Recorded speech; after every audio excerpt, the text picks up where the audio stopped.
Which of these two wide-angle lenses should you choose from? The Lumix 20 to 60mm kit lens or the Lumix 14 to 28mm? Now these are the two cheapest wide-angle lenses that you can buy for Lumix full-frame cameras, and they are both great lenses. However, there are a fair few differences between the two. So in this video, we're going to have a look at them, compare them side by side. Hopefully, it might help you to decide which one you want to go for if you are looking at deciding between the two.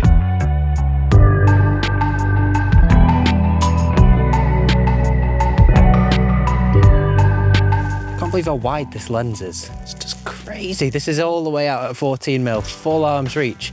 I could bring it here and it is still super wide. It's starting to rain. Excellent. They just hate making videos in this country. Ugh.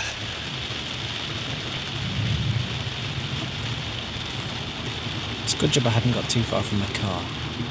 It is grim out there.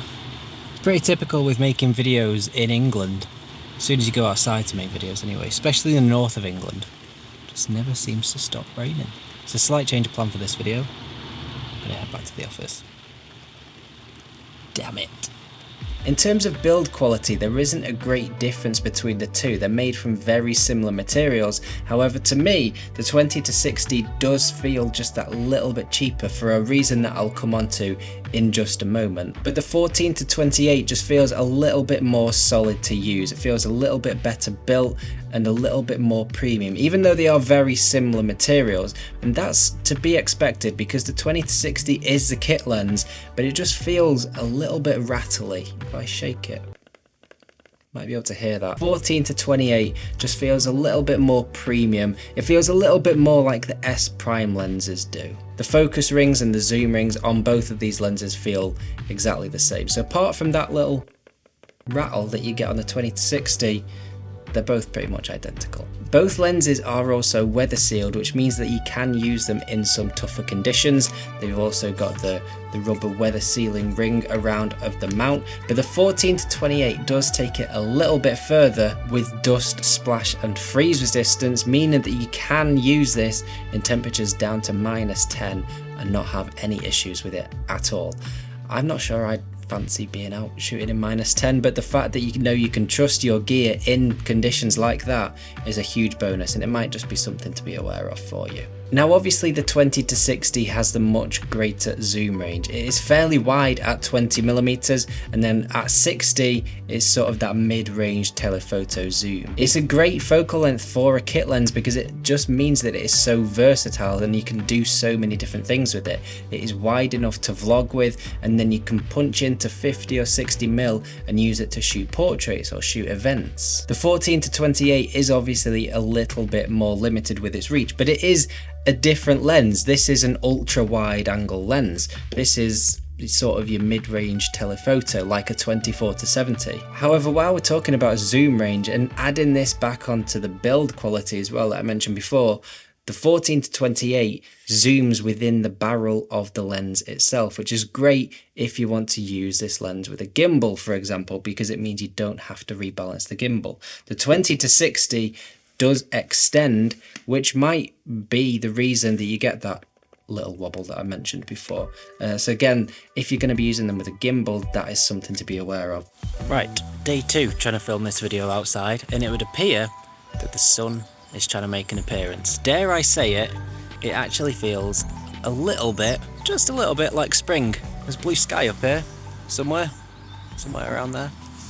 But this is just a little bit of a quick vlogging test using the Lumix 14 to 28mm. This is all the way at 14mm, full arm's reach, super wide, but then I'm going to talk more about this in a moment. You can go all the way in and get these like macro shots, so I will mention that in a little second. But to compare it to the 20 to 60, this is now vlogging with the 20 to 60 at its widest, all the way out at 20mm, and if I go to the full arm's reach, you can see that there is a big difference in how wide it is, because at the wide end of the focal range there is far more difference between say 16 and 14mm, or say 20 and 14mm, than there would be 100mm and 105mm, for example. So because it is much wider, you notice a difference at this end of the focal range, much more than you would at the telephoto end of the focal range.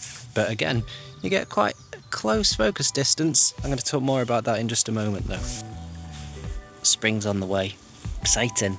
A little bit of colour arriving, finally. This brings me on to something I want to talk about though, and that is macro capabilities. The Lumix 14-28 has a super close minimum focus distance of 15 centimeters, and that minimum focus distance is from your subject to the sensor. So that means that because the lens itself is about 14 centimeters long, you can get really close to your subject, so you're almost touching it, and get some incredibly sharp in-focus images in half-life macro detail. So it's not true one-to-one macro, but it's still an incredible feature to have. And that's great for both photography and video because it offers you such a unique perspective, because it's not often that you see things that close up at such a wide angle. So it's just something that might help to elevate your photography and video in different ways because it offers a unique perspective to the viewer. The 20-60 also offers you a minimum focus distance of 15 centimeters, but as soon as you increase that to 26mm on your focal range, that minimum focus distance turns into 40 centimeters, which is a huge difference. So you're not going to be able to get those nice close-up shots throughout the focal range, although by zooming in, technically you can still get closer, but it's not quite the same. You're not still going to be able to get those nice close-up macro shots. So if that's something that you want, the 14mm might be the way to go. And it's something that different that this lens offers you that you don't get in many other lenses. And that's what I like. I like things that offer you things to be able to do something just a little bit different. Focus breathing is something that Lumix are really good at negotiating within their lenses, and all of their lenses tend to have very minimal, if any, focus breathing at all. Whereas if you look at a lot of other lenses from the likes of Sony, Canon, Tamron, even some Sigma lenses, they have a lot of focus breathing, which is really annoying because it genuinely can ruin some shots. If you don't know what focus breathing is, if you are racking focus from one subject to another, maybe in the foreground to the background, you can get this really weird warping effect which looks like the lens is breathing. You don't get any of that with these lenses because it is actually engineered into the lenses to reduce the focus breathing physically with physics, and it is great for video because it genuinely can ruin some shots, and it's just something you don't need to worry about. So that's absolutely great no matter which lens you choose. More camera manufacturers should be manufacturing lenses like these that don't breathe. So both of these lenses do have variable apertures, with the 20-60 being slightly wider. It has an f3.5 to 5.6 variable aperture. The 14-28 starts at f4 and goes to 5.6. So as you zoom in through the focal range, it is going to decrease your aperture, which means you're going to be able to let less light in and potentially get less background bokeh or blur, whatever you want to call it. So it can have an impact on your image, but again, this is something that I think people tend to make into a bigger issue than it actually is, because it really doesn't make that much of a difference. And it's not in the middle of a video shot, for example, you're not going to be zooming in. Typically, you will set your settings, you'll leave everything exactly as it is for that clip. And it's the same when you're shooting a photo. Before you shoot your photo, you're going to have all of your settings correct. And then if you do zoom in, you might have to double check.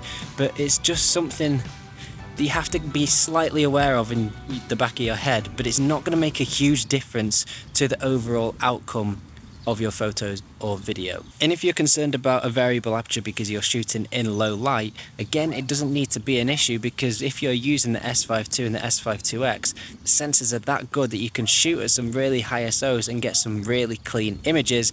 But also, as well as that, you also have the second native ISO of 4000, which means that you can shoot at a higher ISO and get even less noise within your image. So variable aperture, I genuinely wouldn't worry about it. It's not an issue. When it comes to thread size of these lenses, the 20-60 kit lens has the same 67mm thread size that the S primes use, which is great because that then means that it can use the same filters on all of your different lenses. The 14-28 has a slightly larger 77mm thread, which is not an issue, but it means if you have filters for 67mm lenses, you are going to have to get bigger filters to use with this. However, get a filter that fits this and then use step rings to step them down, so then you can still use just the one filter with all of your lenses. That is the way to go, rather than buying filters of all different shapes and size. Shapes, they're all round. One thing to be aware of with the 14-28, if you were going to start using filters with it, because it is so wide at 14mm, you might potentially get vignetting when you add filters on top of this, especially if you are stacking a couple of filters, because you're effectively narrowing the viewing angle of the lens. So you might just potentially need to zoom into like 16mm, which is still great for things like vlogging, but it might help get rid of that vignetting if you have an ND filter on top. It's just something to be aware of. When it comes down to it, it is all about choosing the correct lens that works for you and the situations that you're going to be using it in.